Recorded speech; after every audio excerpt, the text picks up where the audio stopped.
So there are 42 soldiers in a large bomb crater that no one knew about until I made my first visit back to the site to try and do some mental healing.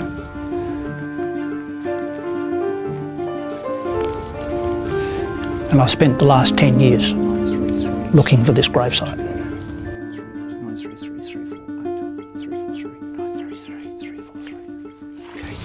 What I have come to realise is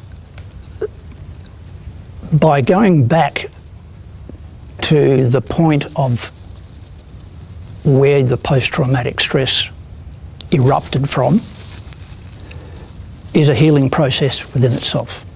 1, 2, 3, 4, 5, 6, 7, 8 metre bomb crater.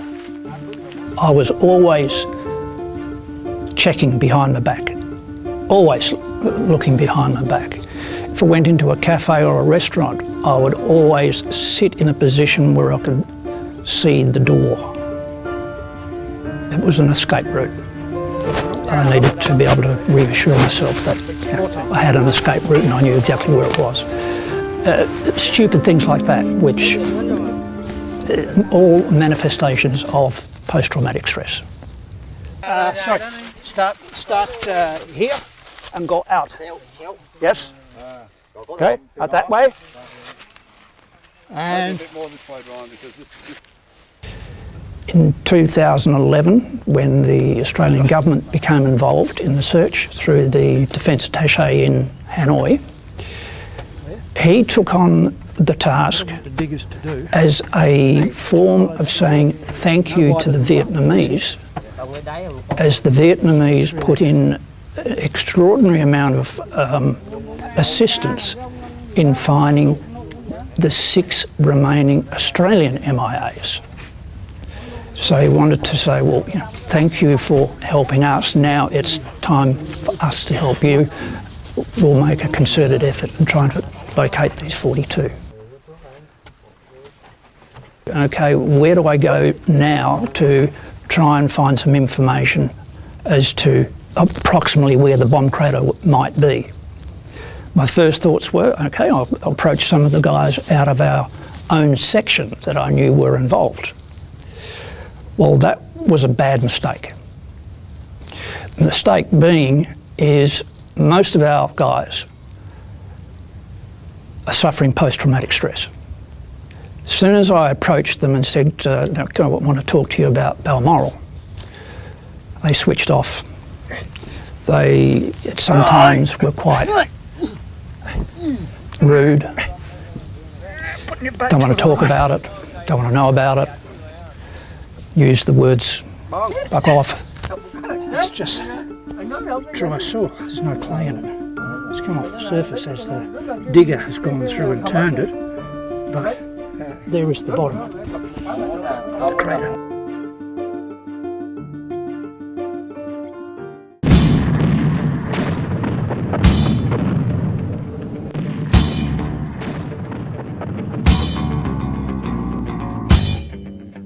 We eventually arrived at the site of Balmoral, a little later than I'd have liked because of all of these contacts. We were there in, I think about one in the afternoon. And then there was this relentless business of digging in a new position. But in front of the position was a very large expanse of flat country that had obviously been a dried out swamp or something. But it had some craters created by B-52 bombers. And I said at the time that it looked like a golf course with all these sand bunkers around. So we had the area secured, the rest of the battalion flown in. They were in by 2 o'clock. Everyone was in position well and truly by 3, and semi dug in, defensive wire, at least partly out for the first night. Well, we were lucky because it worked. They didn't attack us on the first night, but they sure attacked us on the second night. But by then we had wire up, and even better, we had a troop of tanks with us. Of course, they brought huge firepower. The tank is capable of, 50 calibre machine guns, a 7.62 machine gun, but of course the big main armament. And what was splendid to have in that occasion was the canister round, which fired literally hundreds of pellets, if you like a massive shotgun. They had a big weapon, which was a 20-pounder, which could do in direct fire right at the enemy. We didn't move them in until dark, so that they didn't know the tanks were there. And when they did attack on the second night, with our tanks nicely in position and D Company well prepared, B Company well prepared, they were stopped. They very brave soldiers, these Vietnamese. They almost got to the wire, and of course they were shot. 2:30 in the morning, I had just finished my picket duty, and I heard the first primer of a mortar. Now, the primer is a small bang that sends the mortar into the air. The first real evidence of the attack was the mortars firing us, probably 60mm mortar. So everyone hightails it into their weapon pit. And the very first mortar round was a direct hit within our dug-in position within our lines. And they had the technique of being able to walk the mortars through our lines. So every mortar hit its position. There was not one mortar that was out of position or landed outside our lines. Unfortunately, a few of the guys decided to sleep above ground rather than in their dug-in pits, and most of those were the guys that were either injured or killed. We lost 5 men that night.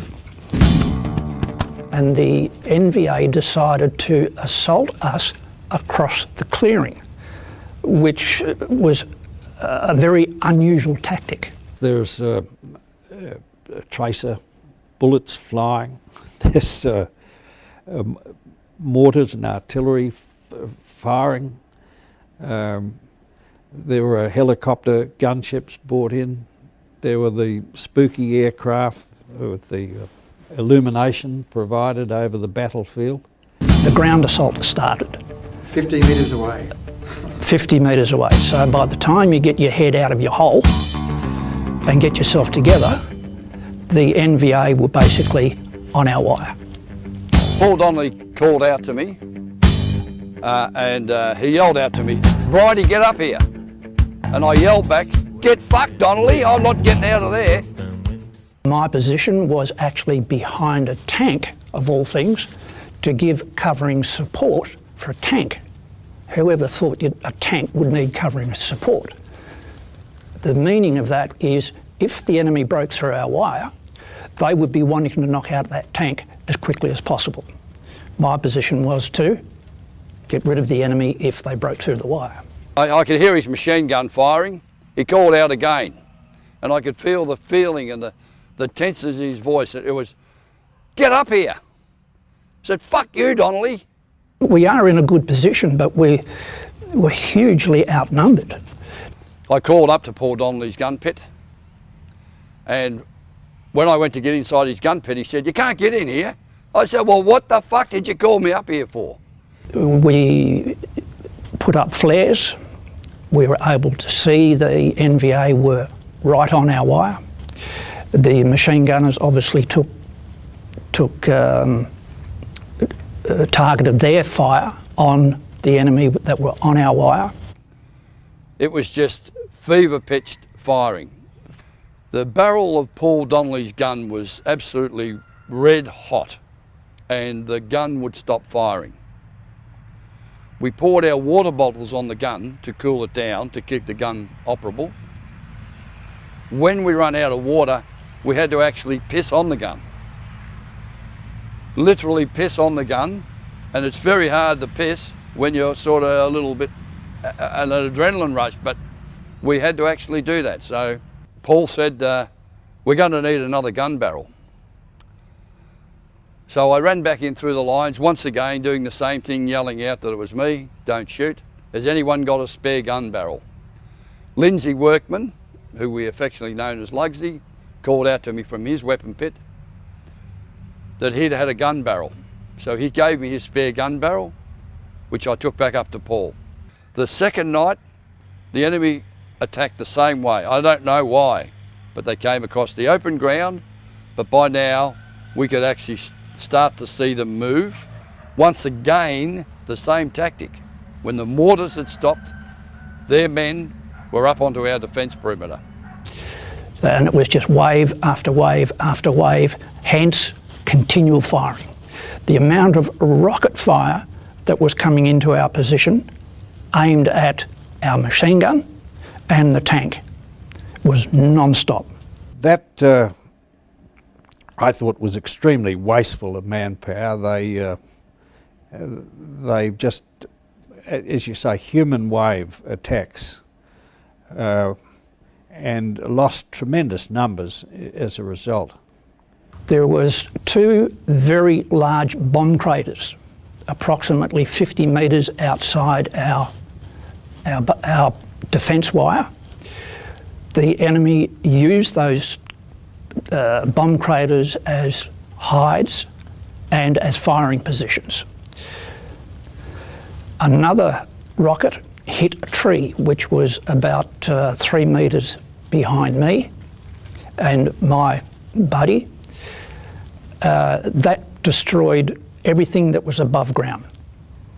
It destroyed my rifle, all my equipment, everything. Everything had to be replaced. So for the rest of the night, I'm sitting there, squatting there, lying there, trembling, without a weapon. I'm not a religious person, but this was one time in my life that I actually prayed. First time ever that I've actually believed that possibly there is a God, and if there is, I need his assistance right now.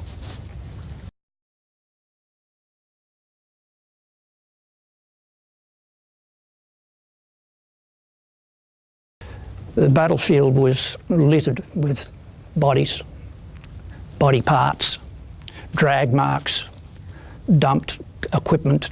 We found that they were, in the main, young, very young fellows, probably teenagers, a lot of them. But they were fanatically driven, and that was the problem.